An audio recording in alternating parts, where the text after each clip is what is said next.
And then all of a sudden one day I had the idea. I'm like, yo, let's go. And people really seemed to like this idea of me being like a bigger dude, right? Like, oh, they probably have never seen a guy that mountain bikes that's my size before, because I'm obviously a pretty big dude. I'm like 330 plus pounds, I'm 6'4". So it's like, I'm not at all the average like mountain biker, right? Sebastian Bauer, aka Normal Mountain Biker or Sea-Base, has become a social media sensation. He exploded onto the scene in 2020 and has had multiple videos with hundreds of millions of views. He uses his size to his advantage to create comedy-style MTB content, which is relatable. He is now known all over the globe and has some big plans in the pipeline. Can you speak more about the kind of future plan? I'll say it here. I haven't really talked about this publicly, but we're starting a company called Filthy, and that's abbreviated just like normal, so it's FLTHY. And I haven't said anything publicly about this yet. When did this whole thing kind of start? Was it like a plan between you and your brother where you were like, okay, we're going to do this now? Or was it kind of just, let's just see how it goes and make some funny videos? Yeah, it was definitely the latter. Like, we didn't have any plans for any of this to be this way. Originally it started as during 2020 when the world was going crazy. Especially if you get things that don't do well a few times in a row. And what the hell's going on? I mean, there's multiple times a week where, something won't go to how I was planning. And then just exactly what you said, crap, I'm such a failure. What did I do? Like I'm such a loser. Like, look at this. I just put out this dumb video of me.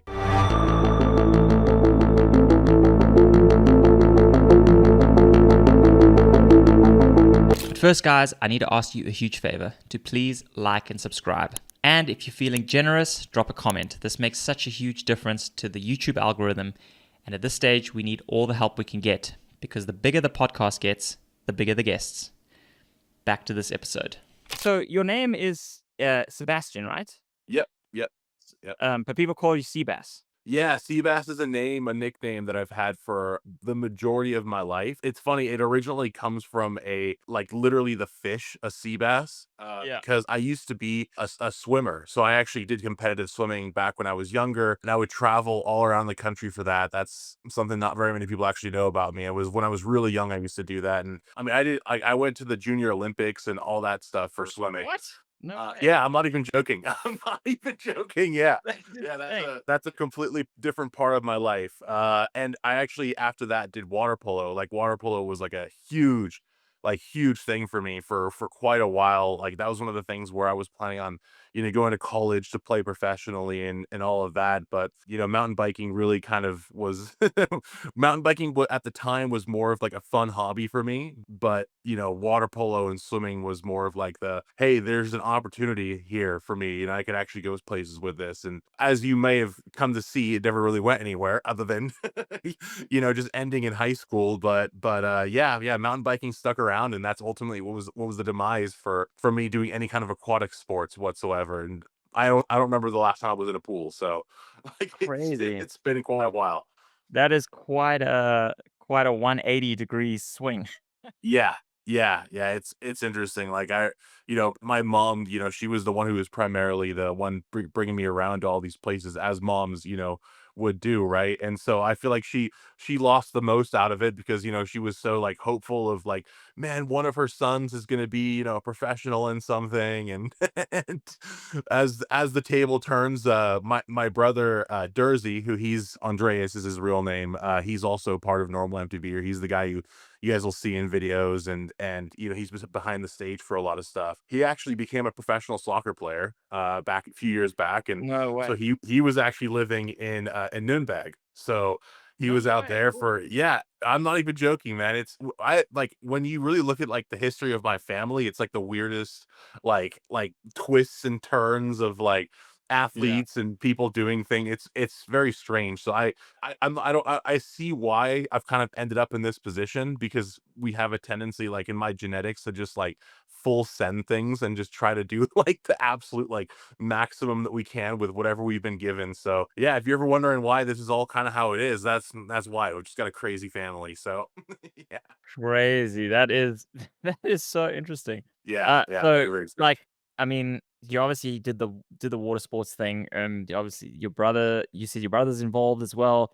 Yeah. When I mean, I can't remember. Maybe it was about 2021, I would say, the first video I saw of yours, Sounds I about right. think. Yeah. And like, when did I think the first one I saw, or one of the first ones I saw, was the one where probably your biggest video ever, the one where you rode along and then you didn't have a seat on.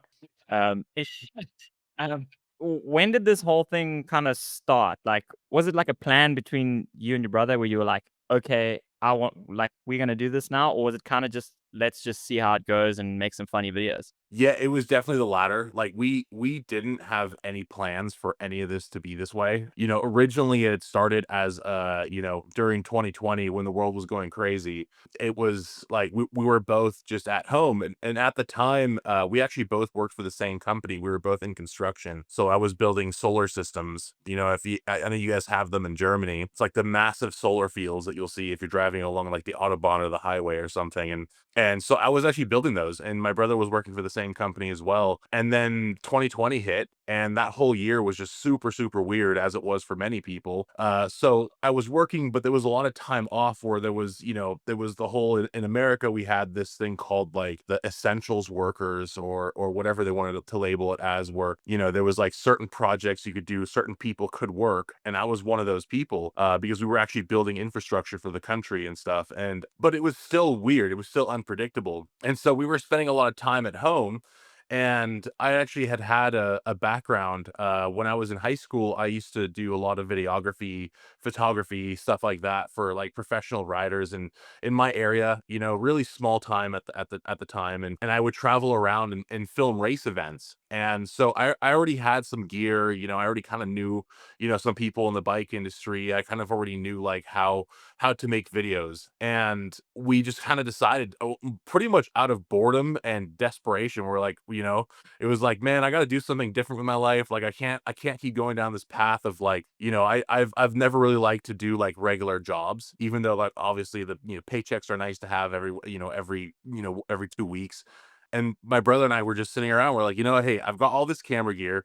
Like you look like my brother looks like a very, typical mountain biker, right? Like he's like the perfect size. He's got like all the gear, all of that stuff, right? So I was like, yo, like let's go out and let's go do photos and videos of you. And I mean, Instagram exists, let's go post some pictures on Instagram and create something called the normal mountain biker. Because ironically, it was my brother who is the original normal mountain biker. And because he's like the most normal looking dude. So so that was the whole thing actually started with him being the focus of the videos or of the pictures and stuff like that. So if you go on my Instagram and scroll all the way to the very bottom, you'll see that like the first like 50 or 60 posts are literally just my brother, like pictures of my brother. And I haven't deleted any of those too. Some of those are still there. And yeah, so we were just like, going out to our local trails and doing videos and filming, just edits, nothing funny, nothing creative. It was really just like, well, let's just go put something out there. And our goals when we started it was, let's just create something. Maybe we get like a couple thousand followers, and maybe we get a bike sponsorship or something. I don't know, let's just see where this goes, right? And then it actually didn't really take off for like quite a bit of time. It must have been 6 months, maybe 8 months. I don't remember the exact timeline, but it was a while. Like we were posting consistently for quite a while, and then Reels became a thing on Instagram. And once the Reels function popped up, like I was like, for whatever reason, I was like, oh, that'd be funny just to start making real videos. And so I would say within the first like couple weeks that Reels became a thing, back when Instagram was really pushing that kind of content to Yeah. people, we just started posting videos. And one day I was like, yo, like let's go to this trail that we've been working on. And at the time we did a lot of trail building too. And like we're like, let's go for this trail and we're almost done with it. Let's just film a quick edit of me like railing some corners and stuff. And so we made some video to like those rappers, Suicide Boys, I think they're called, like super hardcore rap, right? Yeah. And I made like a quick like 20-second edit, like all like in slow-mo, back when like the iPhone started to have like the slow-mo function. Yeah. And and it was literally just a video of me coming into corners, like hard rear brake, just sliding in like dirt going everywhere, and like the cheesiest thing ever, right? And but somehow like that video just like did really really well, and I was like, oh, like that was the first like little spark for us where it's like, oh, okay, so all these videos of my brother have been like getting like maybe 1,000 views, at best, right? Like, but then this video of me got like 50,000 views, got like 50 times better engagement. And I kind of understood at the time, like the whole thing with engagement, because years prior, I actually had an automotive YouTube channel that did actually pretty well. It doesn't exist anymore, but I was just working on cars and I had like a few videos that did really well. So I kind of knew the whole social media thing slightly. And this one particular video of me riding did really, really well. And I was like, oh, like, it was kinda that light bulb went off in my head, and I was like, "Dude, what if we just start filming me, like, coming down?" Because I'd never been the subject of any kind of videos, that was literally my first time, like, being the focus of, like, a proper, social media thing. Because it was, like, the car channel, that was just car stuff, right? So I wasn't like I would say, "Oh, hey, we're doing this today," but it was like then I would, like, turn the camera around and, like, look at me, like, my hands doing stuff to the car, right? And so once we kind of realized that, it turned into like, okay, so let's start doing this type of video. Like let's start doing that type of video. And we just really just kind of experimented with a whole bunch of different types of content, like different ideas. Because at the time it was really the Wild West for social media. I mean, Mhm. you had Vine and stuff that had existed a couple years prior, but there wasn't really like the identity of what social media is today did not Yeah. exist back in 2020 as nearly as much as it does now.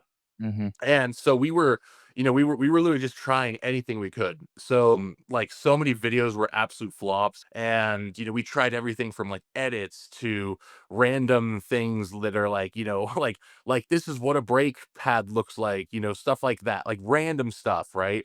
And then all of a sudden one day I had the idea. I'm like, yo, let's go. And like people really seem to like this idea of me being like a bigger dude, right? Like, oh, they probably have never seen a guy that mountain bikes that's my size before, because I'm obviously a pretty big dude. I'm like 330 plus pounds. I'm 6'4", so it's like I'm not at all the average like mountain biker, right? Yeah. And we had the idea one day, like let me take my mountain bike, which is like a YT Capra at the time, and let me take all the air out of the suspension and just like ride this bike one shot, like just start on the top of this road and then just ride down and then have my brother follow me on his bike with the camera, and it'll just be me with the suspension completely clapped out, like I literally remember that. rocking out the suspension and just like roll down a hill. And so we filmed that, and I put the song Riding Dirty by Chameleonaire. Like Yeah. everyone's heard that song at this point, and I posted that, and it was like a, I don't know, 15 second video, but it like exploded. Like that video, I think that was our first video that got to like 1 million views, possibly over the span of time. And then that was like the final nail in the coffin for ideas, where it was like, oh, people like the comedy stuff. People like to see this unique thing that like nobody really had been doing it. Like I think at the time there was only one other creator that was making comedy videos that was like pretty prevalent in the bike world, and his name was Bobo, and he's probably you've probably seen his videos before. He's been doing it for years, but he was doing more skit style stuff on YouTube. And so it was literally a vacuum. There was nobody doing like the short form like comedy stuff around mountain biking. And so it was really, part of it was really, there was a gap and we filled it, and the other part was we just kept on going with it. And then after that, then the video, cut like a year or two later, the video that you're talking about with the no seat dropper pops up. That one just explodes, and from there it's just been, whatever happened, and now we're here. So now I'm on your podcast. So yeah. Yeah, I mean, it's pretty crazy because I mean, obviously, I think you being such a unique look on the bike as well, being a bigger dude, I think that's definitely a part of it, like, that captures people's attention because 'cause they're like, "Wait, what?" Like, so I think it's really cool how you've changed that and used that to your advantage. Yeah, I would say, I mean, obviously, you've had a lot of videos now. A lot of them majority of them have done well, especially the recent ones, but how do you how do you keep coming up with ideas? Because like I found that for me being challenging. So I could imagine being in your position, just putting out so much content. It must be, yeah, quite difficult sometimes, or maybe not. I don't know. No, it's definitely hard. I'm not gonna lie. It's definitely challenging.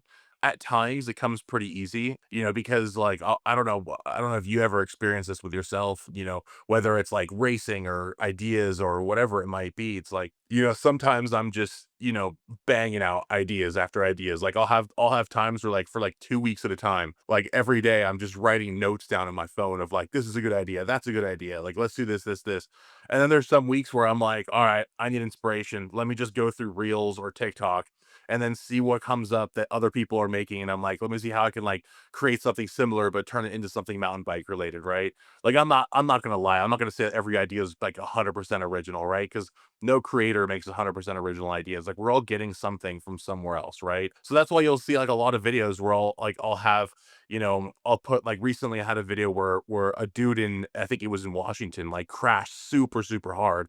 And then I put like my reaction to it afterwards, and the video does super well. It's like, yeah, I just took off like 5 or 6 seconds of someone else's video and then repurpose it. It's like stuff like that, right? Where I mean, obviously I give credit to those guys and whatnot. So it's not like I'm stealing their content, but it really ebbs and flows. I mean, that's the truth behind all of it, and I like to like I do a lot of like I keep track of everything on my phone. So that's like a really, really important like thing that comes with making these ideas. It's like you write down an idea and then like I'll work on like a script or a plan for the video. A lot of the times I don't really need a script because it's there's no words and it's just like maybe a couple different shots. But yeah, it is definitely hard to come up with ideas, and that's actually one thing where we've been gravitating a lot more towards the side of like YouTube long form, because with long form, as you could imagine, that you can take one single idea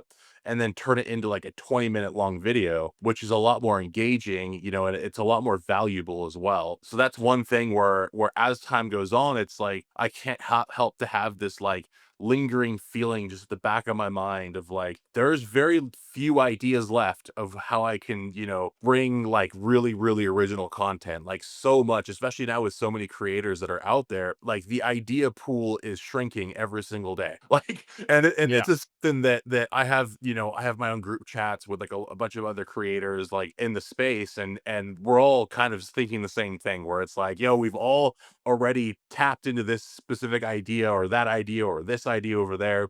And it's like, at what point are we going to realize that we're going to have to start remaking a lot of the old stuff? Yeah. and, and so that's one of the things where luckily, one of the hacks to that is that like not very many people that are like the consumers of the videos of the social media side of things, like not very many of them are keeping a mental note of specific ideas. It's more so, as you might imagine, like Instagram and TikTok, they want to show something that's gonna hook people, that's gonna want to keep them on their platform. So they don't really care if it's a video that existed from 2 3 years ago, as long as people don't remember that it happened, and then you could repurpose that idea for something else, like the video will still do good. And that's one of the things where I see a lot of creators, they'll just tap out like instantly, like that they'll run out of ideas, or they'll have a streak of videos that'll just not do super well, and like they'll just be like, all right, well, I failed, whatever, and then they disappear, and then you never hear from them ever again, which is unfortunately a big reality nowadays. With kind of how the bike industry is going, sponsorships are drying up, like all that kind of stuff is a big factor to like, are you going to make it in this space, or are you going to just be one of the people that taps out, and yeah, it's, I don't know, that's a long answer to what what you asked, but yeah.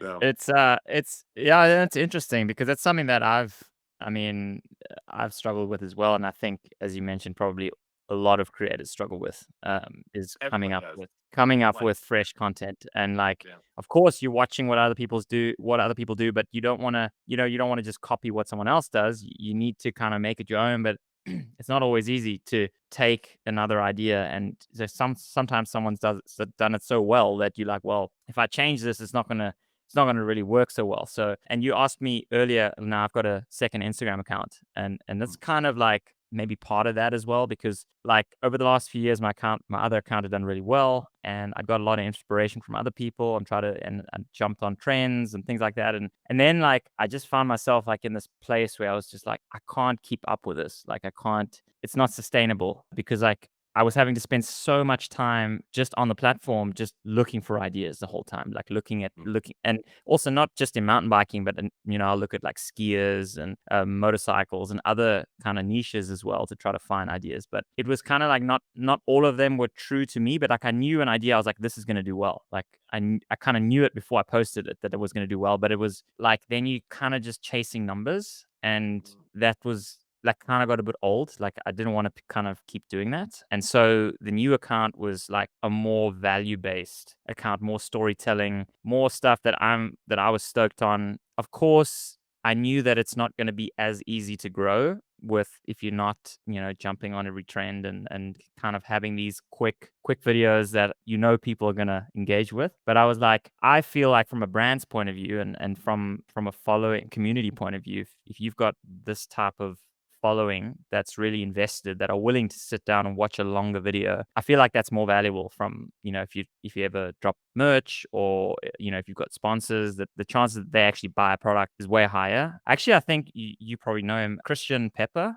I think he does a really great job at that. Like, cause he's a really good writer, but I really enjoy his content. Like, I think he's super creative and and he's very good at storytelling. So I don't know, if I was a brand, I would feel like that's more valuable than necessarily even like you can do some sick riding, but there's so many good riders in the world. Like, how do you stand out?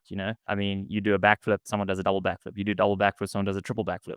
That's like there's always someone doing something better. So yeah, but I think it's hard, like with where I've been, because it's coming from a racing side. Like I've had this kind of racing influence, and a lot of the followers that I had earlier on were focused on that, and now I'm not racing. So kind of like maybe some people, that's what they followed me for, and now they're not getting that. So yeah, I found it a bit tricky with that, but yeah, back to the point. I think it's definitely, I found it, and I guess you did as well. At some points, it's quite a lot of, I feel the pressure, like, when you've had stuff do well, and then you're like, nah, you need to keep doing well. And the next video needs to do well, and the next video. And then when it doesn't, I feel like kind of like a failure.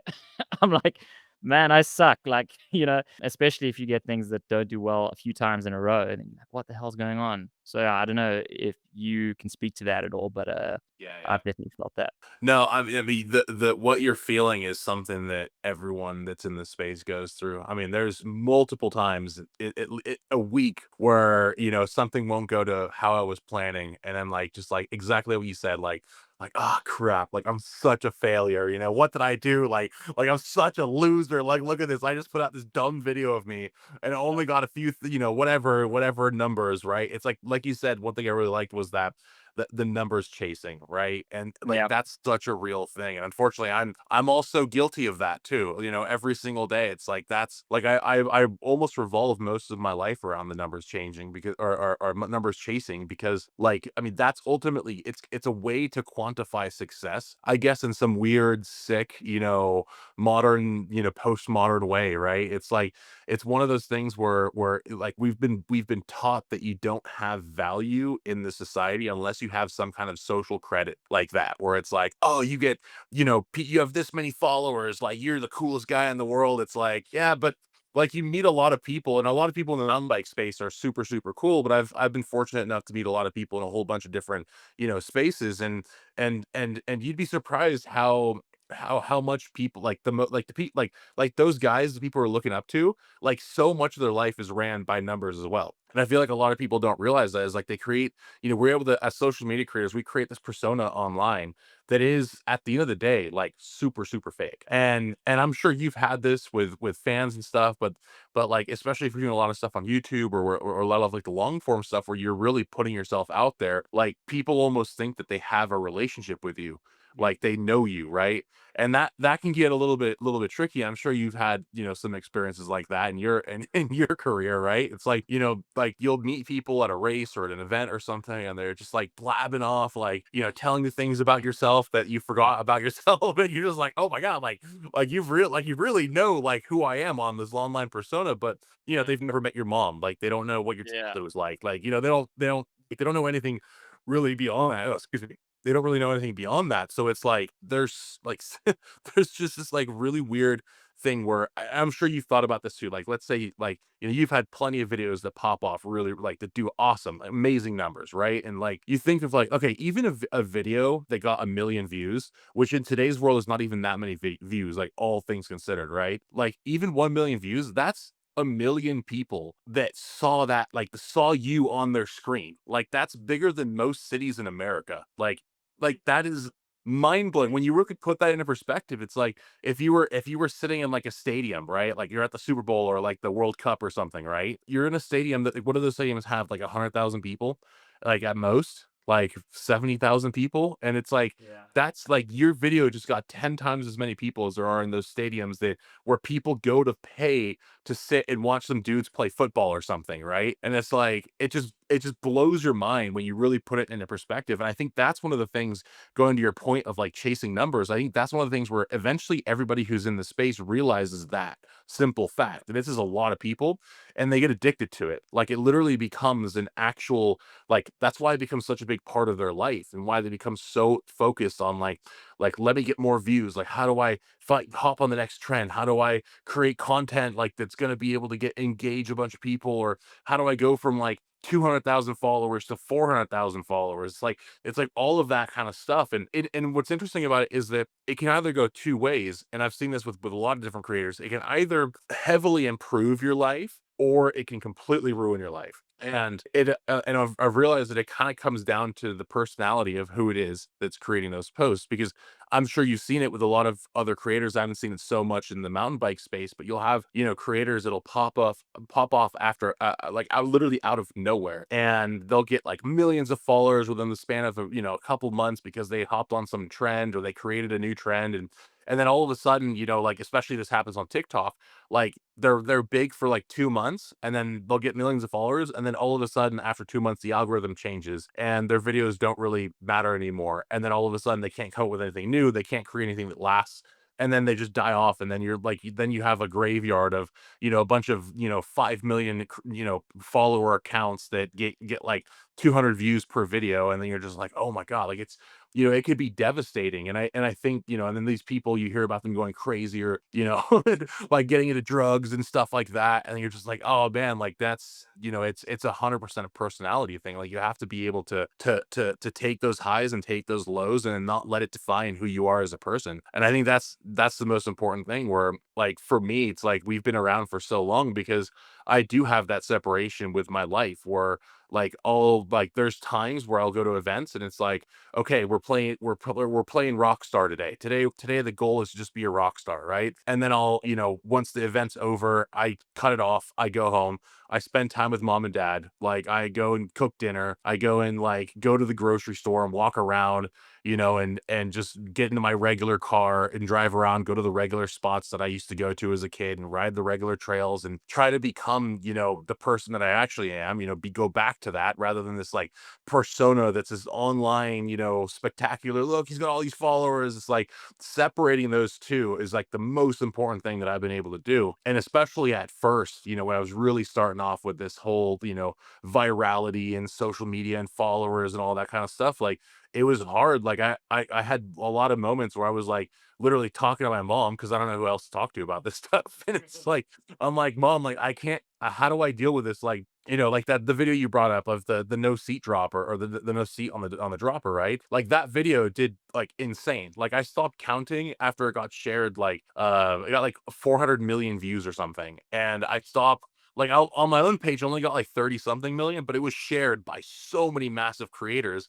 So I was keeping track of like who was sharing it and how many views. And I literally stopped counting after about 400 million views. And I was like, okay, like that was the first time where I was like, I had to really figure like, okay, this is either going to destroy me or it's going to like enlighten me in some kind of way, right? And I had to have a moment where I was like, had to take a step back for a little while after that and be like, okay, like this is something that's, first of all, it's completely unnatural. Like nobody should have this kind of attention. And like even like, and it's one of those things where it's like, you look at the days of old, right, when you had kings and monarchies and there was one guy ruling the entire kingdom.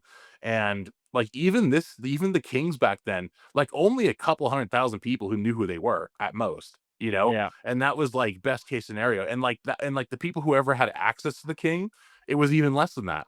So it's like even back in those days, like we haven't evolved. Like humans don't have the mental capacity to be able to really actually quantify what like the viewership that they're getting on social media and then also process it. Like how do you do that? And I think that's one of the main reasons why when you have like a lot of these big, huge celebrities, the Kardashians or whoever it might be, it's like not to throw flame on them, but like a lot of these like huge celebrities, like they're all batshit crazy. Like like they're all bonkers. Like you always hear these crazy stories of them going down doing really weird things and like getting in confrontations with paparazzi and all this stuff. And it's like, I never really understood that. I just thought, oh, they're just crazy people. And it's like, no, now I understand. I was like, oh, like they literally can't handle this and they're trying their best to, but this is how the man if like their struggles internally manifest is just by them doing crazy stuff. So it makes sense, So I don't want to go on a huge tangent about it, but it's like it really puts things in perspective when you have that understanding that like, wow, there's a lot of people watching this. They're probably from all over the world because everyone's on social media nowadays. You can go to the middle of the Congo in Africa, and you're gonna find people who have an iPhone or some kind of smartphone, and they probably have Instagram and they probably have TikTok and they're probably watching YouTube videos. And it's like it's the craziest thing when you really quantify it and really try like sit down and think about it. So I'm sure you've experienced the same things. I mean, like I said, you've absolutely killed it on everything you've done. So I'm sure you've seen it as well. Thanks, man. Appreciate that. I mean, not I haven't had quite the view numbers that you've had, but yeah, I've had some that I've been stoked with. But yeah, I definitely understand 100%.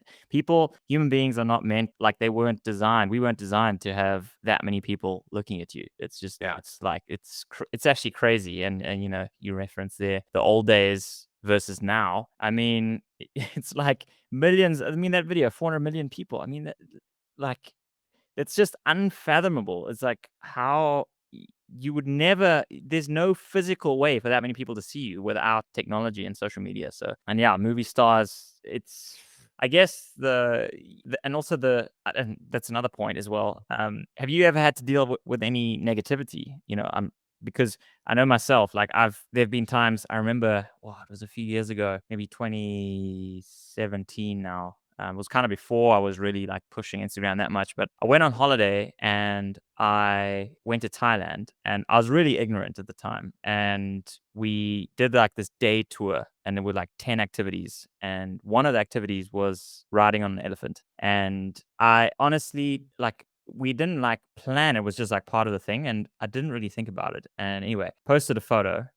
Dude, like, I've never had so much backlash in it was crazy. Like, I had to delete the post, like, because there was hundreds of comments, like, and it just made me realize, and there's been obviously other things, that have happened as well. Sometimes people are just like, "What is wrong with you? Like, you're so mean." Like, it's like you have nothing better to do with your life than just sit there and write nasty comments. Yeah, it was. Yeah, I I mean, asked, was that because of like the ethical reasons for riding an elephant? I guess so. Yeah, people were saying that, yeah, it was animal cruelty, and obviously, I wasn't really aware of. I mean, the elephants that we rode were in really good condition. They didn't look like they were mistreated. But yeah, then afterwards, after the fact, I did some research and kind of realized that a lot of the elephants in Thailand are not kept the way they should be, and so then I kind of understood. But like, yeah, I was just ignorant at the time. But I realized then that going forward that you have to be super careful what you say and don't say and post and don't post, because like people, if there's anything that people can grab onto, people will just like, yeah, it'll be hectic. And I had another podcast with a tennis player a few months back, and he was saying he got death threats because when he'd like lose a match because of sports betting in tennis. And I was like, "What?" And he's like, hundreds of people, and then say like, "Yeah, I wish you get cancer. Hope your mom dies." Like crazy stuff. Like, and I was just like, yeah. How's it been for you? I mean, have you had to deal with any negativity online? Yeah, I mean, there's always some kind of negativity, right? Whether it's you have people who are just making fun of you for like honestly pretty mean reasons, or I've been pretty lucky, going back to your elephant example. I haven't had anything like that happen because there is like I do kind of really limit about what I post. Like I'm very like conscious that like I like that exact example. Like I could be doing something that's non-bike related and I could post that, and you're gonna get like someone is gonna get pissed off about something, right? So I just try to avoid that, but simultaneously I do kind of poke the bear sometimes because I also understand that like if you are like like there's no such thing as bad publicity to a large degree. So even if like I post something and it gets people to comment bad things or people's displeasing, opinions about it, it's still engagement. Like that's still like Instagram or TikTok is still gonna see your comment and be like, oh, this is engaging. Let's show this post to more people. So that's why I mean I kind of almost encourage in some regard, some people to share their opinions, but simultaneously like I do avoid a lot of topics, right? Like I don't talk about politics like at all, especially in today's climate. Like I don't go anywhere near it on social media, like world events, stuff like that. Like there's always times where I feel like I want to use my platform to vocalize certain things going on, but I always think, okay, like for as many people who feel the way I feel about this specific topic, like there's the exact amount of people who feel completely differently than me. And it's like one of those things where even for like morally just things that people would, most people would agree with, I'm just like, okay, like I'm not like I can't put this here. Like maybe one day I'll start my own, my own persona online and I'll put my opinions out there. But right now is not the time. Like and so I really keep it to mountain biking. As far as like mean comments, like yeah, 100%, like all the time. I find that TikTok is the worst culprit for that. Like you'll get like a bunch of like TikTok is mostly just little kids on that platform. So you'll get like I'll post a video of me doing something that's very obviously like me, like I'm a bigger dude, so there's no secret there. And so you'll get people like like just posting the most like rancid comments. And I'm just like, oh God, like these people like they need to find something to do with their lives. Like what's going on here? Like what compels you to write that on a comment on someone else's video who you've never met before? Like what's wrong with you, dude? But like I said, I always see it. I see it in a negative light, or I'm sorry, in a positive light. So it's always like, okay, cool. I'm getting more engagement from this comment. That sucks. You're probably right about what you said about me. But like, okay, I'll take it, I'll note it, and then thanks for the engagement.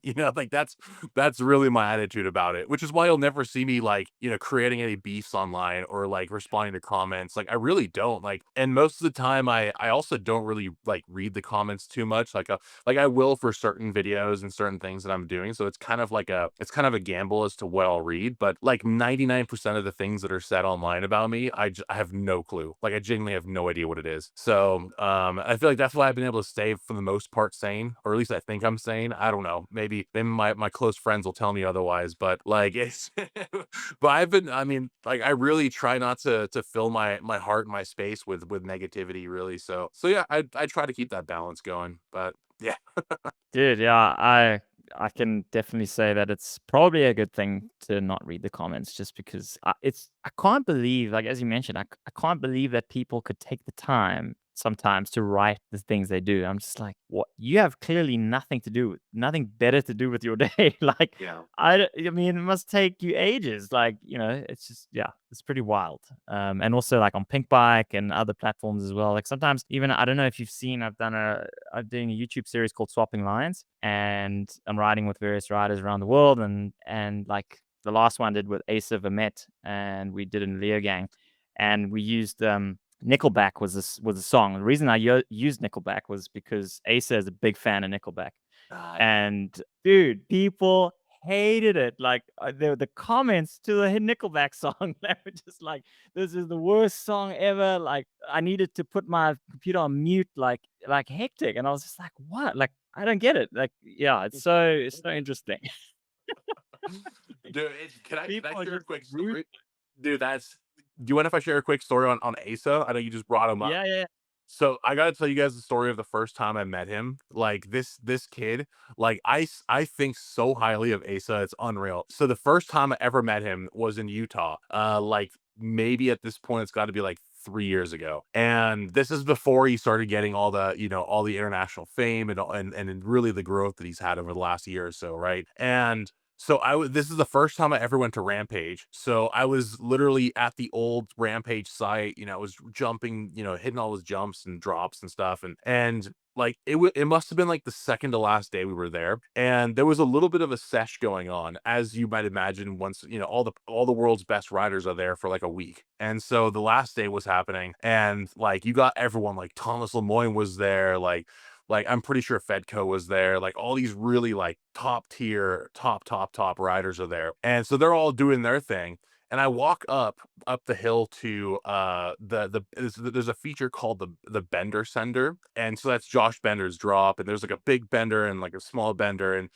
it's pretty iconic for those people who follow, like, the whole Rampage freeride scene, and, like, the drops are massive, like, they're huge, like, you stand on the top of them, and you look to where the landing is, and you're just like, dude, how are people hitting this? Like it's mind blowing how massive it is. And then this group of like little kids starts walking up the hill, and there's like 3 or 4 of them, and there was like a dad there too, and they're all walking up the hill, and like this kid on a bike, that like some kind of cool built up download. I don't remember what it was at the time, but like walks up and he looks at me. He's like, "Hey, like you're normal MTBER," and I'm like, "Yeah, dude, what's up?" And he's like, "Oh, my name's Asa," and I'm like, "Hey, good to meet you, dude." And like I shook his hand, and like his bros were there too. And I shook their hands, and they're like, "What do you think? Have you hit this drop?" And I'm like, I'm standing on the top of the drop. I'm like, "No, like I haven't hit this drop." He's like, "Oh," and all he does, he walks over, like looks over the edge. He's like, "Yeah, I could do that."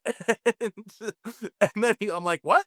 He like walks up, doesn't even do like a run into it, just drops straight in and hits the big bender sender like first time. I was like, "What?" Like my mind exploded because I don't know how old he was at the time. It was been like 14 or 15 years old. I'm not sure how old he is now, but like just this kid comes out of nowhere, hits the biggest drop I've ever seen in my entire life. And then like sure enough, one of the dads that was there was a like I guess one of the kids' dads was there, and I'm like standing next to him when he hit this thing, and he like looks over at me. He's like, "Watch out. He's going to be the best rider in the world one day." And I'm like, "What?" No way. And then sure enough, sure enough, like went for 3 years, and like now look where he is. It's like one of the most mind-blowing things. And I'm pretty sure I actually filmed that clip for him. I'm pretty sure on some old phone somewhere, I still have the clip of him hitting that drop. Like it's got to be somewhere. So I'll look for it one of these days. But like Dude, one of you the should wildest experiences. you should post that and tag him. Like that's sick. Like it's honestly like it's interesting that you said that because I mean I met him for the first time when we shot together and we just had the one day and I realized very quickly that he is crazy. Yeah. I mean in a good way, but like dude, we dropped in like so in Leogang. I don't know if have you ever been to Leogang? I haven't. No, not So yet. they got quite a big jump line, and he drops in like so he leads out first run. He's never ridden the line before, and I mean it's not like Rampage big, but it's still like it's not. They're not small. Like there's some big jumps, and they're pretty steep as well. And dude, he was like doing suicides on some of the jumps. First run, never seen the line before. Like doesn't know how long the jumps are, doesn't know how the takeoffs are, just hitting jumps and like doing suis. And I was just like, dude, you are. I mean, yeah, that was quite eye-opening. I don't know, that's, you probably could be more calculated on that one. 50 is 18. But, and then there was a shark fin gap, which I afterwards did as well. But we were like walking up the trail, and this trail builder's like putting a lip on the edge of this turn, and it's a long gap. Like, and he says to us, he's like, "Do you think this is possible?" And we were like, "What?" And we both turn around and like look at this thing, and both of us at the same time were like, "No way! Like there's no chance."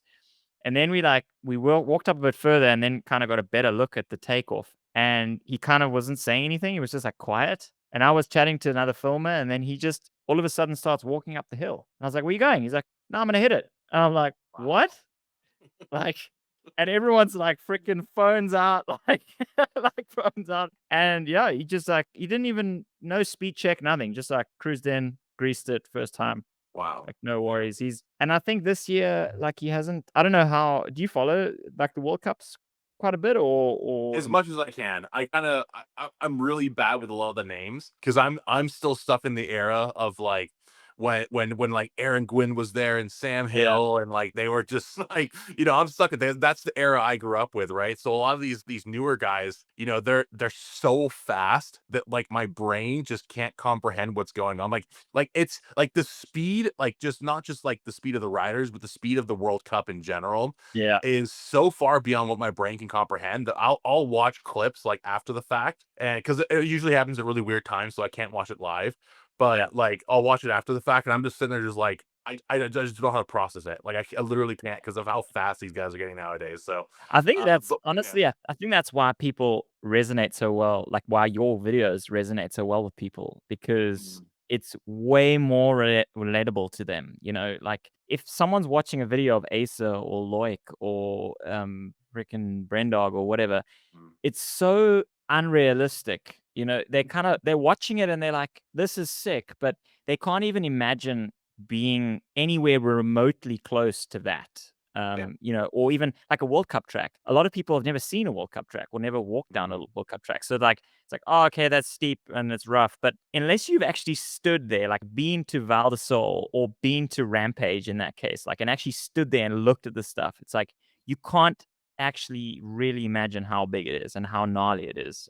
mm, And I think like with your videos and also guys that do really well now are like urban videos, the guys that are doing like stair sets and stuff, because people are like they know what a stair set is. So it's like yeah. when they see a guy going downstairs, it's like, wow, that's gnarly. Even though Yeah. some of the stuff that the like Rampage is way gnarlier, but it's like the stair set's gnarly because they know what that is. Yeah. No, absolutely, man. I mean, that's the thing. When I'll watch those urban riding videos when they're in like some third world country in South America somewhere, right? And it's just like dude, it's incredible how thin it gets, and for me especially, like I'm a very wide person, as you'd imagine, right? But especially like my wingspan is pretty wide. Like I run, Yeah. 800 or 810 wide bars, so it's like even for me, like seeing them get through those tiny little gaps in the street and jumping down staircases and stuff, like it's relatable. Like it's like most people that are watching videos live in some kind of urban area, some kind of like city environment. So they when they watch those videos, they instantly think like, oh, there's a spot in my city that you could ride down like that. Like that's probably the first thing that comes to mind. If they're mountain bikers, most people, it's like, whoa, what is he doing? Why is he riding that fast? That it's more of a shock factor. But you're right, for the World Cup stuff, when they're on a natural track, where it's rocky and steep and all that kind of stuff. Like mountain bikers like you and I, we watch that and we're like, yeah, that's impressive. But most people have like they literally can't comprehend what's going on. Exactly like you're saying, like they see, oh, a trail. It's like I've been on a hike once, like, oh, I could have gone fast like Yeah. so it's that's why you'll see like when you watch those videos that are like, whether it's like Mark Matthews or whoever it might be that's writing some kind of urban environment, like their views always are much, much higher than if they're riding some crazy rock slab in like Pemberton or something. Like it's actually pretty interesting how that works. And I think that's why you're seeing more creators going to these urban events. Like, I mean, the views are unreal. Like, I think I can't remember who it was. Someone got like 100 million views on some video recently. Like, it's just like, what? Like, I know you follow Lewis Buchanan. yeah, lose the buddy. So Yeah. he did a stair set last year, or this year. I don't know if it was this year or last year, and Huh. he got over 100 million views, like Yeah. 120 million views or something. Like, and I mean, it's a sick video. Like, Mhm. but as a rider, it's like it's so chill to do that. Like, it was just a Yeah. straight stair set. Like, you just Yeah. bomb down the stairs and like 100 million views, and it's like Yeah. it's almost. It's I mean, it's smart on his end, Mhm. because yeah, the average person that's watching that's like it's kind of like mesmerizing. You like can't take your eyes off. It's like, oh, I need to Mhm. see the whole video. And then of course Yeah. Instagram's like, oh, they're watching the whole video, so we're gonna push this to more people. So, and he is, I mean, no discredit to him, he's a really good writer as well. Yeah. But I definitely see, now with the urban Red Bull Sarabajo series, and it's definitely an opportunity for people to to get views. And like another one, Roger Vieira, who's writing for Pivot now. Earlier this year, he had like 30,000 followers, and he's done a couple events. He did like Red Bull Hardline, and he did some of the street races as well. And now he's at like 110 100,000 followers, like in Mm. just the space of this year. So yeah, you see, and if you look at all the street stuff, it's all like millions of views, like hundreds of thousands or millions of views, So yeah, it's almost like a cheat code. But It really it's is. not always Yeah. easy to get to those locations though. Yeah. One of the things that I find really cool about those events is you notice how when you see those clips or when you see the event replays, like the amount of people that are in the audience watching beats any other event, any other race, like whatever it might be. And I think that's another really important factor too, where it's like hype is a huge factor with having something to be successful. Like when you have validation from other people that are watching that are stoked, that are cheering on, it's automatically going to make you think this is something worth watching for me. If all these people here are standing around, spending their day watching these guys ride down this staircase in a really populated city, then I should probably watch it too. And I think that's one of the things too, where I think it just in general, a lot of these events, I think they need to focus on getting more people out to their events. Like, cause I mean, even like with Rampage, for example, like they limit the amount of tickets that they sell, right? So there is a cap to how many people they could have on site. And I understand there's a lot of safety factors and all that kind of stuff that goes into it. But it's like when you're watching the live event of Rampage, like you'll see like just a handful of people in the background, like watching. Like most of the people you'll see are like the race or the organizers, or they'll be camera guys. Like you never really see the audience. And when you do, it's like one little bunch of people like on one little side of a hill, like a mile away from wherever the action's happening. It's like, guys, bring more people in. Like, let's make this a more like not to sound like super lame, but like an inclusive type thing where it's like bring people in, like have people, watch from the sidelines, like sell more tickets. Cause there's a lot of people. I mean, imagine like just for Rampage, like there's a lot of people who after the ticket sales go up, like they'll sell in like just a few minutes. And like I'll get DMs from people like, hey, do you have a connection to Rampage tickets? I'm like, dude, like no, I couldn't even get tickets. Like that's how hard it is to get in there, right? So I think that I mean, just in general, from a like thinking from a social media like engagement perspective, I think that like that could be worlds of wonders for a lot of these events. So I just wanted to throw that out there. If anyone from Rampage is listening, they should hire me as their consultant. No, I think I mean, honestly, I mean, people like that are in the industry like yourself are definitely going to be valuable for for these events, So I think the people up top should listen up. um, to get like a bit, I don't know, a bit more like in depth or a bit more serious is like on the social media side, like what is the like for you, what is the reality of being, a social media influencer, rider, athlete? Because like I feel like I mean I get this misconception, or people have a misconception about influencers or athletes, whatever, and it's like, oh, you guys just cruise around and ride your bikes all day, and it's like easy money. And like what is, if someone's actually asking you what does life look like what is what's the reality, like how do you do the filming, what does an influencer make money wise? I don't know how much you can talk about that, but yeah, I think like a lot of people would be interested to actually know the ins and outs. Yeah, no, I could go on all that stuff for sure. Well, the first thing I'll say on this is the day-to-day activities are a lot more boring than I make it seem on social media. That's the number one thing. It's a lot of work that goes into this. Like just to give you an idea of kind of like an average day for me, I'm not much of a morning person, so I'll usually like get out, like leave my bedroom around like 9:30, 10, sometimes a little bit later, depending on how late I was up, editing that night or whatever. And then pretty much from the moment I walk downstairs and have breakfast to the moment I go back asleep, it's just like most days I'm not in bed till like 2 a.m., like 3 a.m. some days, just because it's like work, like whether we have to get a video done or I need to catch up on emails or, projects that we're working on or merch or whatever it might be. It's like there's always something that's going on. There's always some kind of upkeep, some kind of maintenance. Like, we spend a lot of time actually out in the field, like editing, like it's like people think that I just go for a ride and I film a quick video. It's like, no, like I have to plan this out. Like we have to drive to a location. Like we're there for a couple hours, like reshoots, like all the stuff. If we really wanted to, we could simplify it more. But the thing is that I feel like the quality would just, degrade so much if we did that. So we really have to spend a lot of time. I mean, most days 10 to 12, sometimes 13, 14 hours of consistent work, like not including having to do dinner and breakfast and, shower and go to the gym or whatever, right? So there is a lot more work than what people can see initially. And that's honestly got to be one of the hardest things, cuz I've kind of realized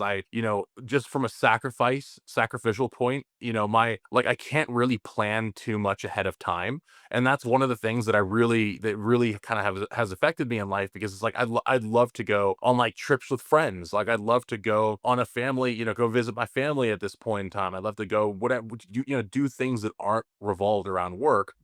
But I can't just like put in, a notice to my job and be like, hey, I'm going to go on vacation from this date to this date, because it's like something could pop up a week before where it's like, oh man, like this opportunity popped up, we have to go fly out to here, or we have to go do that, someone wants us to do a video for this, like whatever it might be. It's like, so it's really hard to have a very much of a personal life. Like there like I don't really have a personal life. Like I've got a lot of hobbies, like I love automotive stuff, I've got other things other than biking, but I like maybe like at best 5% of my life I'm able to dedicate towards that, like at best. So it really is like a full dedication. And that's one of the things I feel like a lot of people don't really see that aren't in this space. And it's the same thing for every one of my friends who are creators. Like they're always doing stuff. Like, and as far as like the payout for all of that, it can be very worth it sometimes, but it also sometimes can be like not worth it at all, right?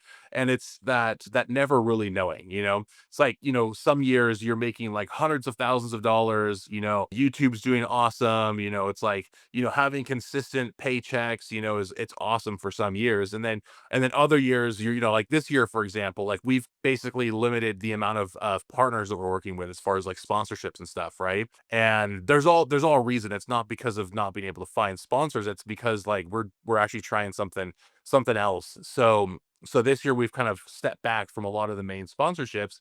So it's like obviously like the money coming in from that is gone, right? Like there's no money whatsoever. So now it's like, okay, the income just got cut by like 60% or whatever it might be, right? So it's never a consistent paycheck at all. And that's been definitely a challenge for sure. But at the same time, when it does happen, it's incredibly rewarding. As you'd imagine, you sign a contract with a company, or like you do really well on like you go have a couple videos go viral in a month, and it's like, that can be in a lot of cases like more money than, most people's entire salary per year, in the developed world. Like literally, like that's like there's times like there were a couple years, where we were like getting viral video after viral video, like had amazing contracts with companies, stuff like that. And we literally, didn't like, not to say we didn't know what to do with it, but it was like one of those things where it's like, oh, this is more money than I've ever made my entire life. Like the old jobs I used to have, like, yeah, that doesn't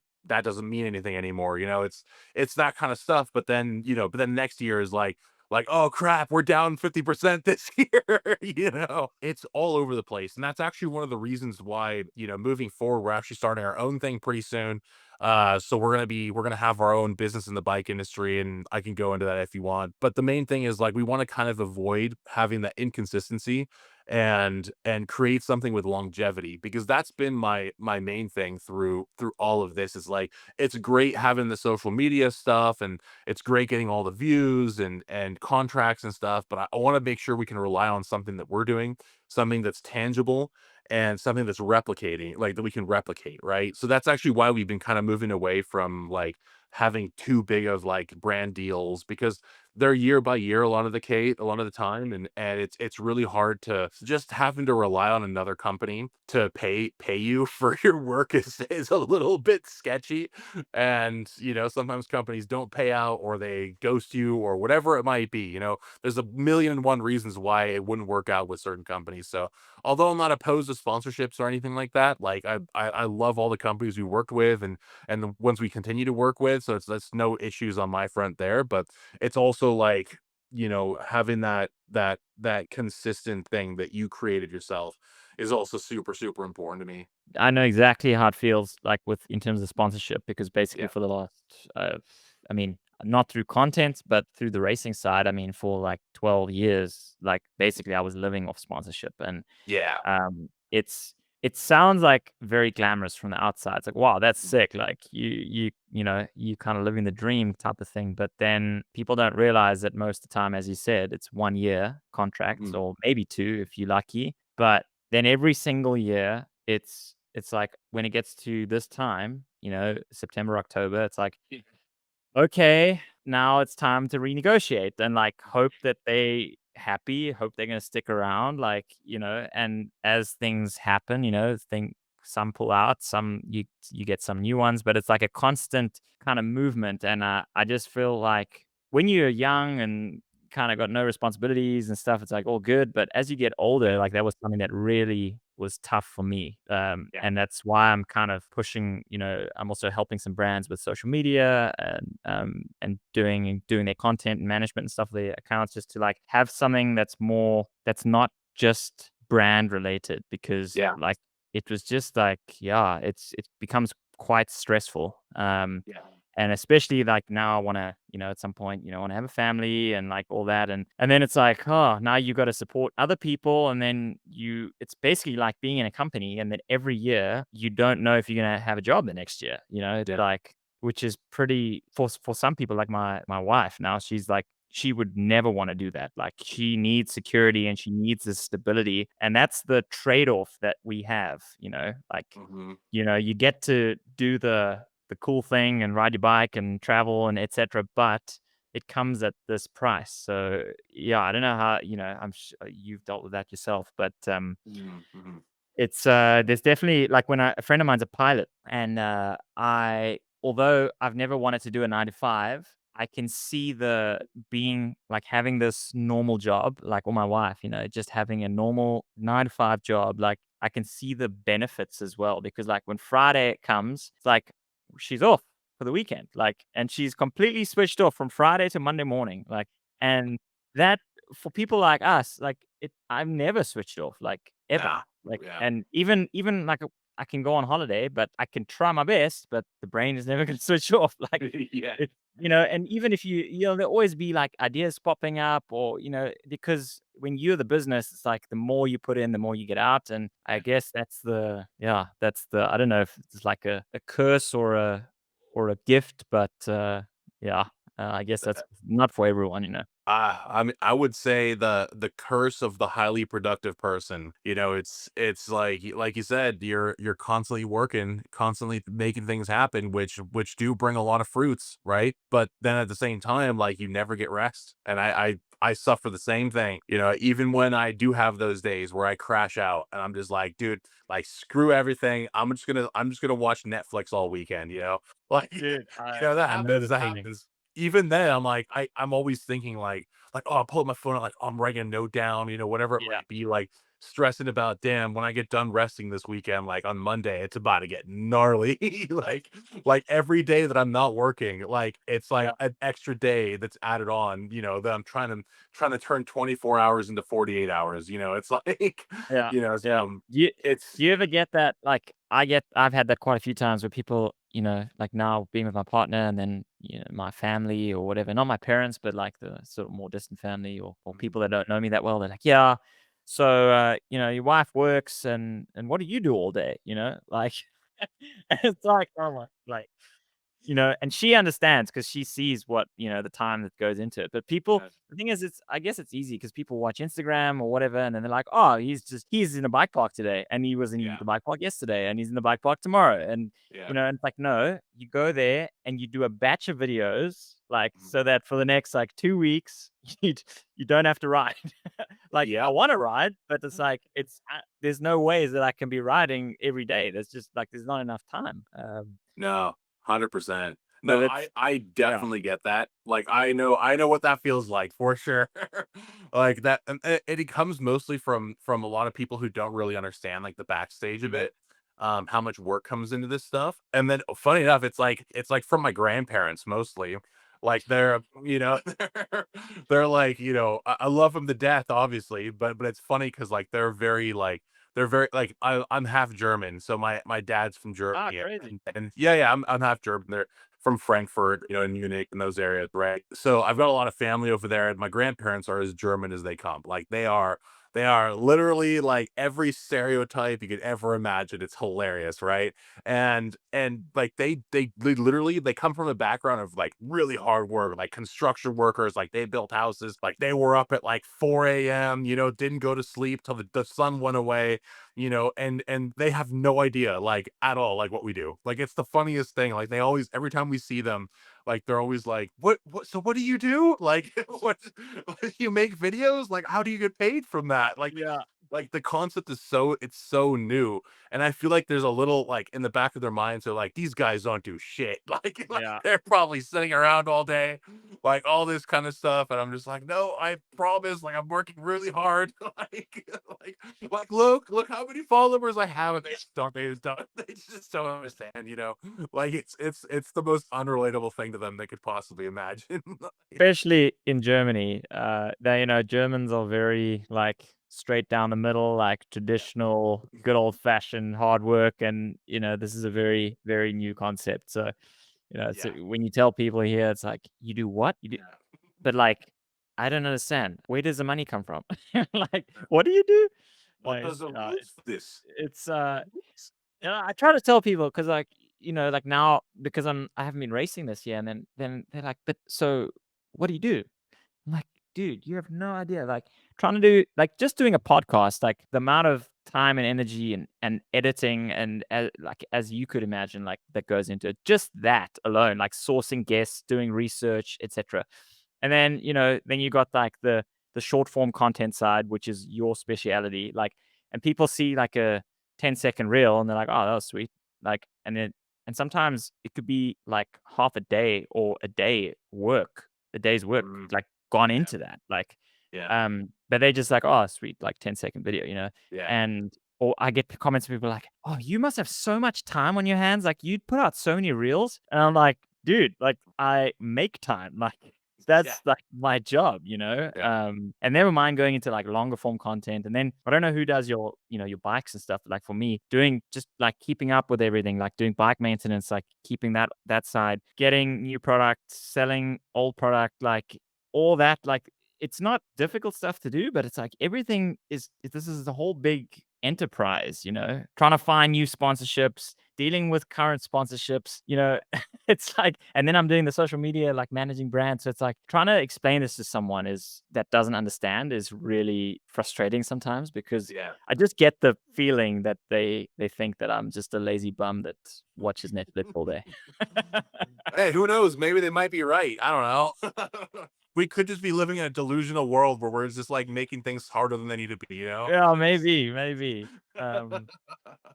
Um, you would have seen on my cap. Yeah. I'm sure you've seen like OnlyFans in the Yep. space. Yep. And you mentioned it earlier. You were not opposed. You said like any publicity is good publicity. What's your take on OnlyFans being in sport in general and in mountain biking? Because honestly, like I think there's definitely a place for you on the platform. Yeah. Oh, I trust me. I know there has been one of the most common things that I'll get DMs for, and even in person, is people are like, "When's the OnlyFans dropping?" Like, I'm not joking, but the thing is, like, it's different because obviously, the OnlyFans has the image of being basically like bunch of girls on there. Let's be real, right? But people don't really realize that there's the other side of it where it's like you're actually putting stuff that's really valuable like on the platform. And I don't personally have an account, or I don't think I've ever even actually been on the site before, but I know that there's people putting like amazing stuff out there. You know what? If I were to ever do it, I mean, it wouldn't be what I hope most people want for hope that I mean, it's weird because like the people who ask me for it are like, I want feet pics or I want like stuff like that. I'm just like, dude, like I'm not gonna do I'm not gonna do that. Like, thanks though. Like I'm trying to have like a somewhat normal life. Like that's gonna bring me to a whole nother realm, right? But as far as like the building a community, something that's beyond just videos, I think it's a phenomenal platform for it. Having the ability to connect with creators and be able to create something that brings value to the audience, like people who want that extra step more. I think it's like one of the most perfect platforms for it. Yeah, I would just personally like it's funny. I've been asked, I'll spare the names of some of these creators, but I've been asked by a lot of these like a lot of girl creators like multiple times who are like, doing the typical things on OnlyFans to collab with them. And it's like I'm like, okay. Okay, this is strange. I haven't done it yet, so don't go anyone listening, don't go out looking for videos of me doing dirty things, but it's funny, man. It's funny. It's how's your experience been with them? I'm always curious to hear this. No, I mean, it's been really good. I mean, honestly, if we probably wouldn't be having this conversation if I hadn't landed the partnership with them. Wow. It's just it's not easy to make a living as a mountain biker, and especially as a racer. Yeah. And now that I've kind of pushed more in the social media side, that's helped. But it's crazy how little racers earn. Yeah. And I know. Yeah. so, Yeah. like, when having an opportunity to partner with an outside industry brand was life changing for me, and it has been for quite a few other creators as well. And I mean, they've got, I don't know, like over 300 athletes now globally, through different Nice. sports, and it's been really cool because it's enabled me to, first of all, I was the last couple of years being able to travel, race, do whatever events I wanted to, like whatever I needed, bike wise, if I didn't have a sponsor for it, like I could get it. And now, like, doing the YouTube series, like, it's not sponsored by them, but they're a big part of why I was able to actually get the funding together to do it and do the podcast, etc. So it's opened up a lot of doors. And I feel like, as you said before, any publicity is good publicity. And of course, there's going to be people that hate it. There's also going to be a lot of people that love it. And generally in the mountain bike world, it's been mostly the latter. Mostly people have been really positive about it. And people have been super stoked when they see the helmet. They're like, wow, like, Yeah. like who needs a Red Bull helmet? Like, OnlyFans is Yeah. way better. Like, so it's been really cool in general, and people have definitely taken notice. And like, I for sure am way better known now than I was before. And yeah, I mean, I think there's always going to be that side of the platform. So that is a misconception that people have, and a lot of people just don't know. And Yeah. before I got involved with them, I didn't know either. And I think that's part of the reason that they've gone down this path to try to change that perception and open people's eyes. And I mean, it's Yeah. never going to go away, the adult content side, but Yeah. they just want people to know that there's a whole nother side to OnlyFans as well. I mean, like, for example, my car is branded with OnlyFans, and like when kids walk past or whatever, and they see the OnlyFans, and they're like, whoa, like, are you on OnlyFans? And I'm like, yeah, I'm on OnlyFans. And they're like, but are you doing OnlyFans? And I'm like, yeah, I'm doing OnlyFans, but I'm doing mountain bike content. And they're like, but are you doing OnlyFans? And I'm like, yeah, I'm doing mountain bike content on OnlyFans. And they kind of like, you can see their head, they're like, what? Like, well, there's other content on there, like, so Yeah. that's been it's been cool in general. Like, people come up to me in, like, like, gas stations and stuff, and they're like, they ask me about the car. They're like, why have you got OnlyFans in your car? So it's for me, it's definitely been a positive, and I think it's not for everyone. Like, you definitely have to you're a bit more in the limelight. Like, you definitely get noticed Yeah. and have some explaining to do. But I guess that's part of it. Like, people want to chat about it, and so it's yeah, and I think people know. Sometimes people know me, like, when I go to the bike park, they know me for being the OnlyFans dude. Like, they might not necessarily know what my name is. They're just like, oh, there's the OnlyFans dude. That's amazing. Yeah, I mean, if I were to ever do anything on that platform, it would literally be just to build a community. I would literally ask my followers, be like, "Yo, I want to do this. Like, what do you guys want on here?" Yeah. So I mean, that's amazing. Can I ask you another thing on that? Is how do you navigate the type of content you put on there? Is it like how much input do you get from the followers? Like, are you just coming up with stuff right off the bat? Like, how does that work for you?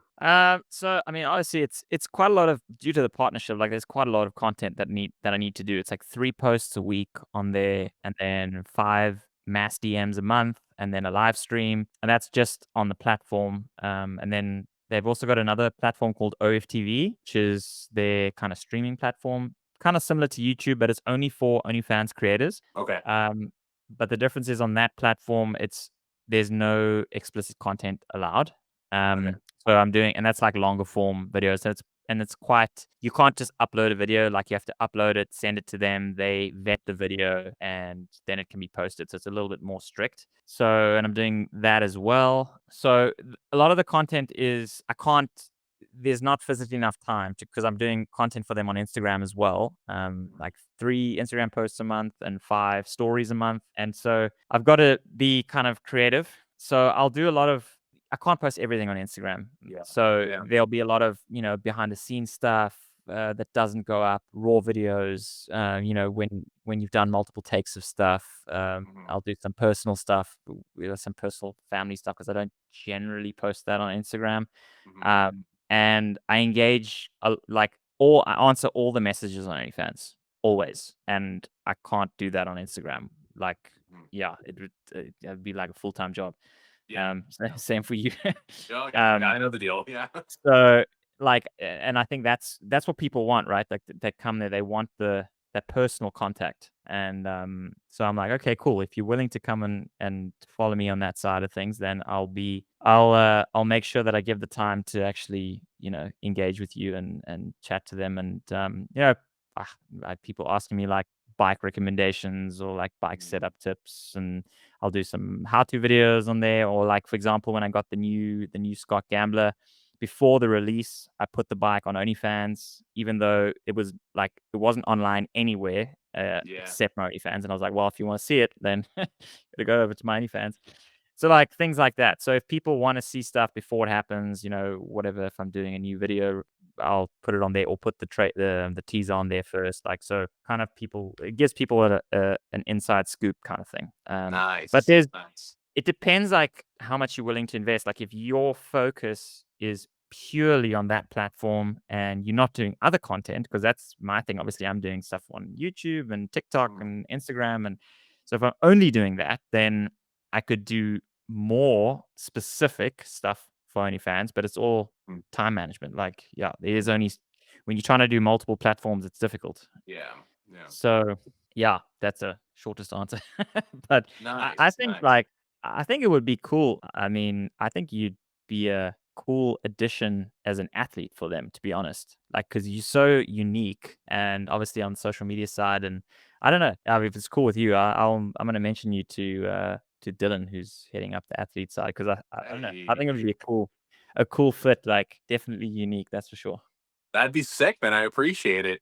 It's definitely something where, like I was saying, it's like one of the struggles I've always had was, how do I create, a better relationship with, the community, right? And like, how do you actually build something up that creates longevity and more than just, posting videos online, right? And being able to connect with the people who genuinely want to, whether it's like advice for social media, or it's like tips for riding, like all the things you're saying. I mean, it's one of those things where I've thought about it for a very long time, and not just for OnlyFans. I mean, just in general, like, building something that actually matters, something that really means something to those people who genuinely care about what you're doing. Because I mean, you know this, right? It's like most people who watch your videos, like and not just yours, like everyone's videos on social media, like they're just passerbyers, right? Like they're, they'll scroll through, like you're just that 10-second portion of their life, and they probably don't even subscribe, and then they just watch one video and they're gone, right? And that's how it is for most creators. So, but then there is that faction of people where it's like 10%, 20%, whatever it might be, of people watching your videos, like they actually genuinely care. Like you are, something to them. And that's something that had proven to me over and over, multiple times throughout all this, where it's like, I'm kind of at the point now where it's like, I got to give something back to those people who have been there for so long, since the very beginning. Like I literally to this day still get DMs of people where they're like, hey man, I followed and I've been watching the videos since 2021 or 2022 or whatever. And I'm just like, holy crap, like, dude, you've been around for longer than I have. Like, it's amazing to see that. And we've had a lot of instances where, we will, I'll get like the craziest DMs, where like, not crazy as in like lunatic or anything, like crazy as in like mind blowing, where I'll have people that'll tell me like, hey, like all like I had a terrible relationship with my dad, and we reconnected because, I was sharing him your videos, and then we finally decided to each get a mountain bike one day, and now we're riding bikes like 2 times a week together, and we have a relationship again. It's like stuff like that where I'll get literally people telling me that like the videos changed their life in some kind of aspect. And that's ultimately the main reason why I continue to do all this stuff, is because like for every like if just one person per video can have like some kind of profound effect or some kind of positive thing or take away something positive from it, like my mission has been accomplished. It's like I'm glad I was able to help out. And so yeah, it's like being able to give back in some kind of way has been something that I've struggled with, because how do you, I mean, how do you, like, how, like, you have a couple 100,000 people that like, know your face. Like, how do you say thank you to every single one of them? It's really challenging to do. And it seems like OnlyFans are, and just in general, like creator community platforms like that are really kind of that bridge between those two worlds, where I think it's going to be something that'll become much more popular in the future too. Like, not just now, but I mean, it's growing. Like, how many creators do you know have some kind of online community? It just seems like a no-brainer, honestly. It really does seem like a no-brainer. Yeah, I think people don't even realize that when the platform was created, when OnlyFans was created, the idea was exactly what they're doing now with the athletes. Like that was the kind of idea behind it. But the adult creators kind of found this loophole because they soon realized, people were like, oh, like there's no restrictions on here. Like we can post whatever we want, and people are paying a subscription. So it kind of happened kind of by accident. And then obviously they made a lot of money, so, Yeah. there's that. But that was kind of, so what they're doing now is kind of going back to the roots kind of thing. But yeah, I think it's going to take time for people to kind of to change the perception and people to jump on board. But yeah, I think it's cool because I mean, people putting these creators, whether they're athletes or influencers, whatever, they're putting in so much work, and all this content is predominantly free. And yeah, I feel like people are, they're putting in a lot of effort and work, and it would be good, especially in the smaller sports, then they can actually get something back for that. Mhm, mhm. On a more mountain bike note, on your riding side, I noticed obviously you were specialized for quite a few years. That came to an end now. Yep, You on yep. Ari bikes now, or you just riding an Ari, or you actually do you have a deal with them? I don't have a deal with anybody right now.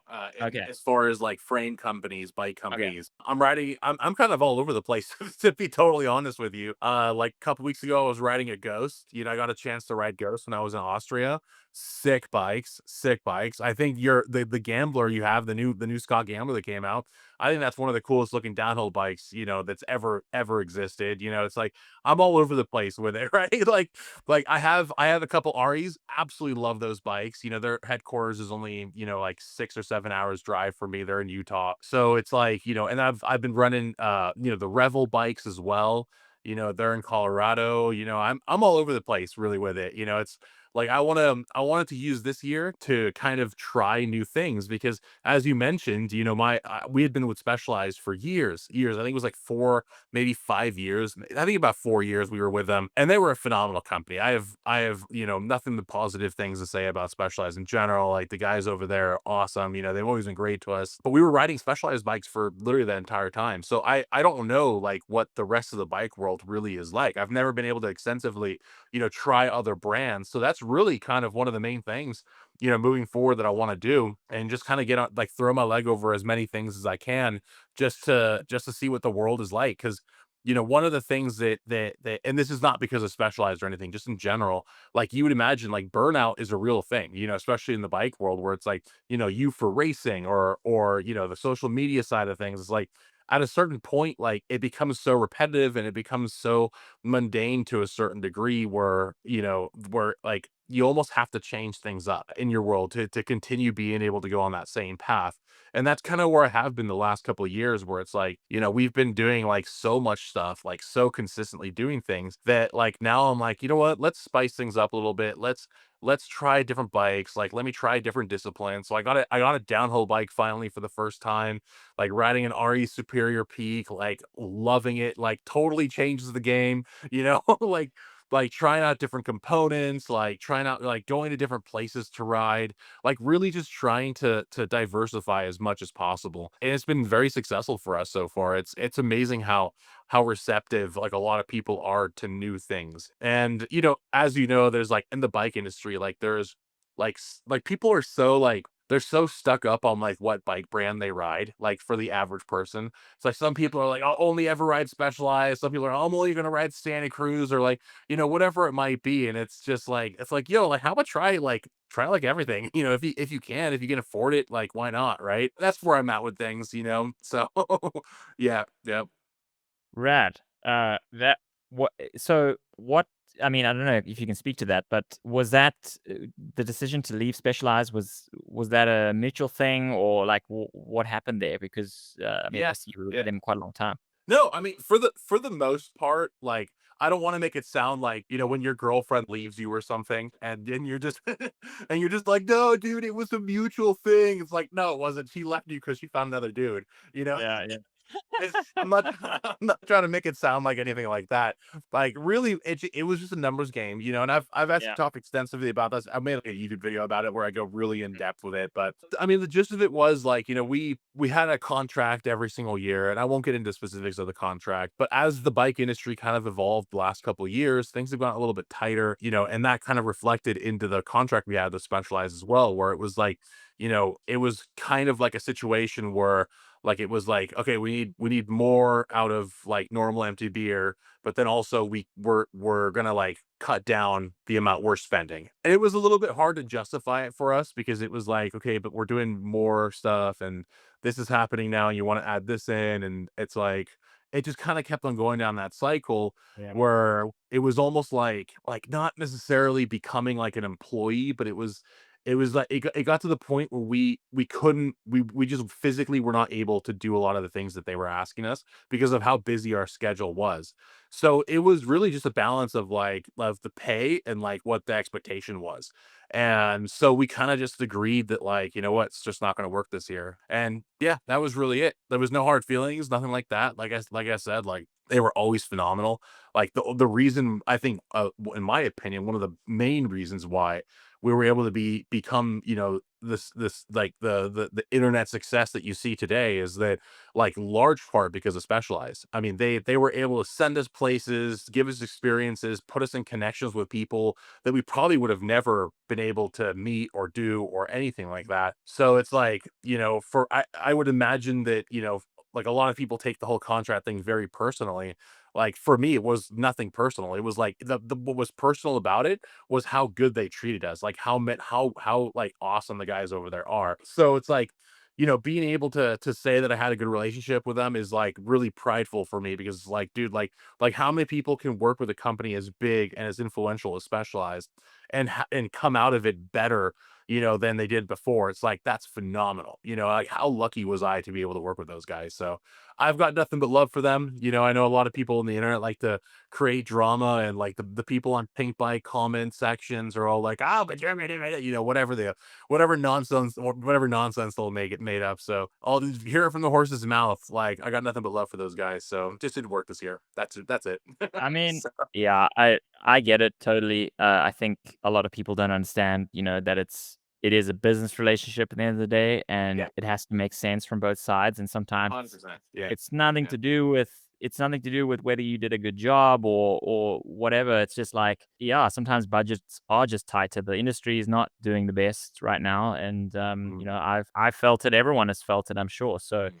it is just sometimes a case of this doesn't work. But Yeah. Yeah. yeah, I have no doubt that whatever the next venture is going to be even better. So Yeah. you, Working on it. what's your yeah? I mean, you mentioned it a little bit earlier. You said you guys are working on something. Yeah. Can you Yeah. speak more about the kind of future plan? Yeah, yeah. I'll say it here. I haven't really talked about this publicly, but we're starting a company called Filthy, and that's abbreviated just like normal, so it's FLTHY. And oh man, I haven't said anything publicly about this yet.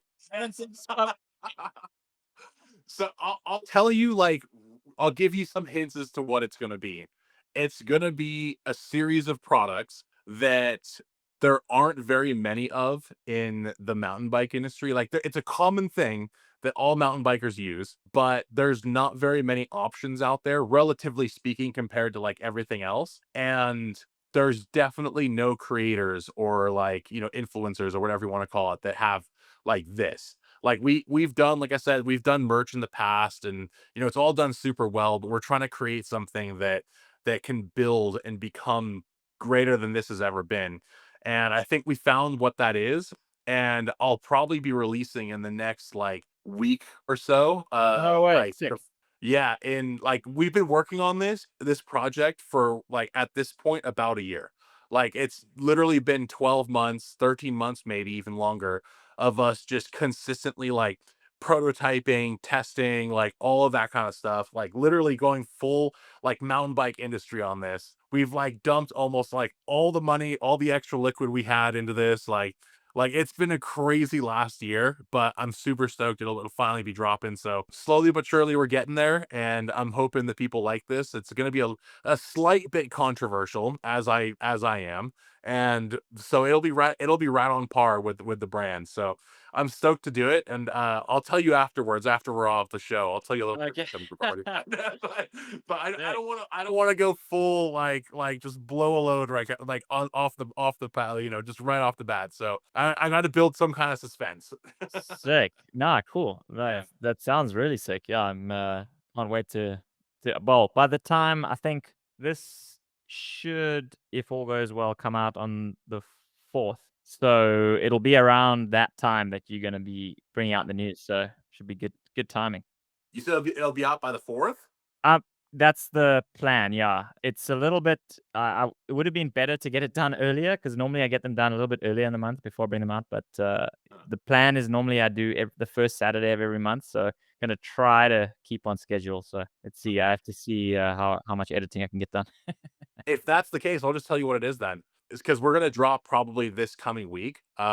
So basically it's a like bike maintenance, like lubricants, tire sealant, bike wash, degreasers, like all that stuff. So we've what's really cool about it is like I didn't want to use any kind of like Chinese, like third world chemicals, none of that stuff. So it's the actual physical product comes from the UK.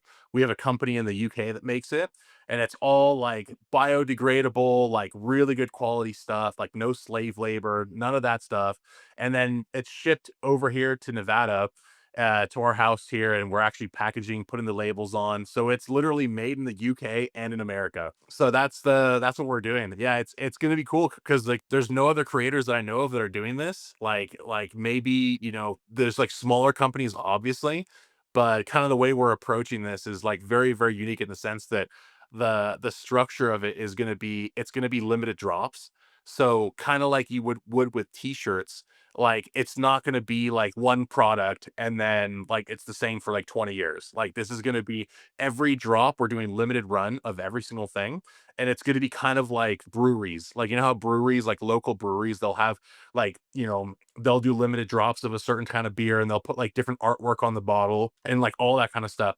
Same story here. So it's going to be different art on the bottle every single time, different theme. Like it's going to be crazy, man. And we're hoping to expand into like everything. So like, like scrubs, like all like whatever it is that comes with mountain biking, and then even beyond like surons and all that kind of stuff. Like we're gonna see how where it goes, but the idea is to branch this out beyond like just mountain biking, because I have a lot of different hobbies. So it's like I know a lot about a lot of different things. So I know like what's needed. So being able to branch out into different things is kind of the name of the game here, and just really creating something super unique. So, but like I said, it'll be a slightly controversial because of the our like just to give you an example, like our tire sealant, like on the theme of OnlyFans, like tire sealant like, looks like a very specific thing, right? Like it Ah, looks that's perfect. That's so good. so so the tire sealant, I don't have one here with me right now, but like the tire sealant is literally a picture of like a super hot girl that's holding milk jugs, and it's called jug juice. Like That I love it. That I yeah. mean, why not? Like, I think it fits perfectly. Yeah, so it's like comedy theme, like hot girls, like we're bringing it back, dude. We're bringing back the olden days when like Marzoki girls, I don't know if you ever went, you saw the whole Marzoki girl thing, back in the day, but it's like, I remember when I was a kid and we would go to the Sea Otter Classic in Monterey. And dude, I remember being a kid, like walking around when I was like super young, like 12, 13 years old, and just looking around, like half the booths there had like models, like literally girls like showing off the product that they're selling, it's like, where did that go? Like, why did we get rid of that? Like, let's bring it back. And I think the industry is actually going towards that now, where you're seeing a lot of different brands actually kind of, break that third wall again, where they're like, hey, let's try to use this again. And especially like out of industry companies too. Like there's like a good example is a company I work with is called Heatwave, and they make glasses. And actually, the hat that I'm wearing right here, that's a Heatwave hat. And they do a lot in this space where like they'll literally like half of you look at their Instagram posts, and like half of them is like some super hot girl wearing the glasses. And it's just like, and you look at the likes and it's like, wow, come on, like this is awesome. So it's coming back and people love that stuff. And I feel like it's something that the bike industry is missing right now at this point. We're like having that third wall broken, where it's like we've been so like closed off to ourselves for the last like 10 or so years. And it's like it's time to step things back up again, like make marketing like as amazing as it used to be. So that's the approach we're taking with it. So I'm hoping it works. I'm hoping it becomes successful. So we'll see. Uh, We'll see. It's definitely going to piss off some people. Like for sure, piss off some people. I Fully mean, aware of it. you got a lot of options like with that space. I mean, if you look at like brands like Muck-Off and stuff, the amount of products that they have in the lineup, I think Yeah. there's huge potential. So and I think there's definitely that's true. There's no other one, no other influencer that I know, like an athlete that's doing something like that. So Yeah. Yeah. and with your, fan base, I think it's gonna be a perfect fit. So, Well, and I love that listening. the, Keep our sex sells. So, I think you need to get some, like, do a shoot where you get some models in there as well, Yeah. have, like, milk, like, it's gonna be sick. Oh, trust me, bro. Like we got so many ideas around this. So we'll make it happen. We'll make it happen for sure. Wow, crazy. So, looking back, like, how old are you now? I'm 29. Okay. So, and when did you first create, like, or when did this idea to start creating videos first come to you? For normal MTBER, it was 2020, like late 2020. So I was, oh geez, I can't even do math. That was 5 years ago. So I was like, yeah, I was around 24, 25 when I started doing this. Yeah, 25, I would say probably. Yeah. Looking back, like now over the last few years, like, is there anything you would have, like, knowing what you know now, is there anything you would have done differently? Oh man, this is a hard question because it's basically asking like, do you regret anything, right? And like that's basically the same question, right? And the thing is, like, of course, there's a lot of things I would have changed or done differently or handled a little bit differently. But at the same time, I think everything happens in the right time for a reason, right? I do strongly believe that. If hypothetically speaking, the one thing I would have done is I wish I would have started earlier. Just generally in my life trajectory. Like if I would have known the things I know now when I was like 18 years old or 19 years old, just getting out of high school, I wasted a lot of time in my life. At least I know generally it's not a waste because everything happens for a reason, but it's like, there's a lot of things that I could have probably done without. But then, if I would have known these things back then, like then it would have been as, like it is now. I just don't know. Would it have been better? Would it have been worse? I don't know, but that would be the only thing I could say is I wish I didn't hesitate so much with my dreams. I wish I had more confidence in myself when I was younger to be, to take a chance, take a risk, to maybe not play it super safe at the times that I was playing it super safe. Like that's ultimately like the only things that I look back and I'm like, damn, like what could I have been if I had started this sooner? If I did this when I had more energy, when I was younger, when I could ride a bike better. It's like all these different things that kind of play in my mind of the what ifs. And we'll never know. We'll never know. But that's the number one thing where any regrets that I have is like, why didn't I do this sooner? Like, so yeah. Yeah. Um, Man, I want to keep. I've got a lot more questions from many different aspects that I'd love to keep asking you, but obviously kind of aware of the time as well. We'll have to do a follow up at some point. Yeah, we'll have to have it happen. Yeah. I got a final question that I ask all the guests, and that is, Okay. what does success mean to you? Ooh, that's really good. I feel like a lot of people would say, success is happiness and success is this, success is that. I don't know. I don't think I see it in that same way. Like I feel like to a lot of people, success is a personal thing where it's like success. If I can buy that Lamborghini, I'll be happy. If I can buy the house on the beach, I'll be happy. If I can, it's like, but I don't really see the world through that lens. Like I don't really seek, like this might sound really messed up, but like I don't really seek to be happy. Like obviously it's nice. I'm a genuinely very like cheerful person. Like I am at my flat line is happiness because I'm just glad to be alive, right? Like every day I wake up and I'm like, this is phenomenal. Like I feel successful just waking up in the morning. Like, okay, I have another day. Like I can do another day where I can move forward with my goals and I can do things and make the world a better place in my own little ways, right? But I think the word success to me really is like what can I do for other people around me? Like how can I build myself up to where like I don't like I can put my parents in a good position where my future kids one day don't have the same barriers I did when I was growing up, where I can really, put them in a position where they don't need to work, but I'm going to make their ass work anyway. It's like, it's that kind of thing where it's creating something with longevity, not just in the moment, but something that lasts generationally. And I think that for me is what true success is. And of course the things that come with that is like, you can buy nice things. Like I'm a car guy, right? Like I'd love to buy some nice cars and stuff, but ultimately that the thing is like taking struggle away from others to me is like the greatest form of success that you could possibly have. Because it's like not only did it for yourself, but now everybody else that you care about, like none of them have to struggle ever again. I think that is the true thing of success, at least for a man in today's world. Not to be all gung ho like macho man over here, but like I really want to, I want to take care of the people that I care about. I really want to provide something for them. So that's my form of success. Dude, thanks so much. That was perfect. Thanks. Well, Um, beyond man. That's yeah, man.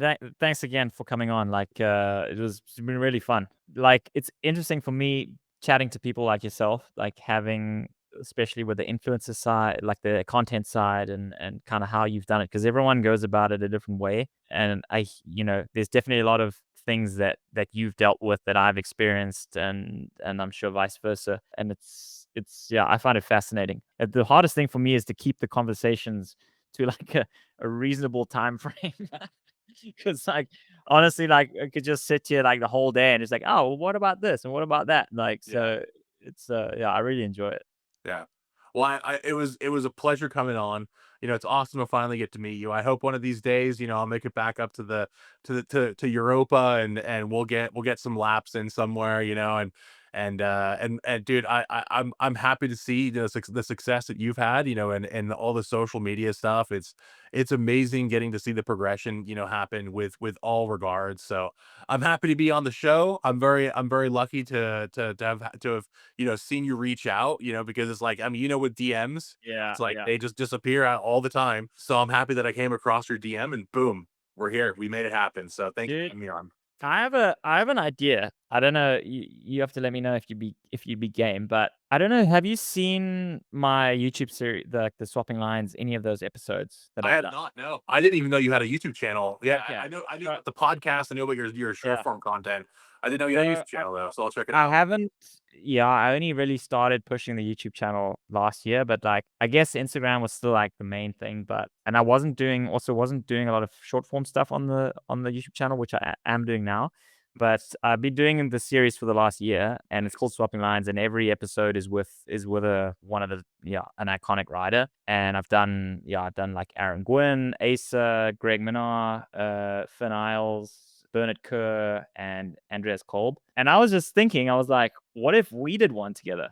Like, That'd be sick. because I like it obviously would be a little bit of a different kind of style, but like Mhm. I think it could be pretty cool. Like to do, yeah, I'd have to like brainstorm a bit like how we do it exactly because all the other ones have been pretty like serious kind of like shredded styles, but like Yeah. that would be cool. Maybe I don't think you've done something like that. No, These that I'm never. aware of.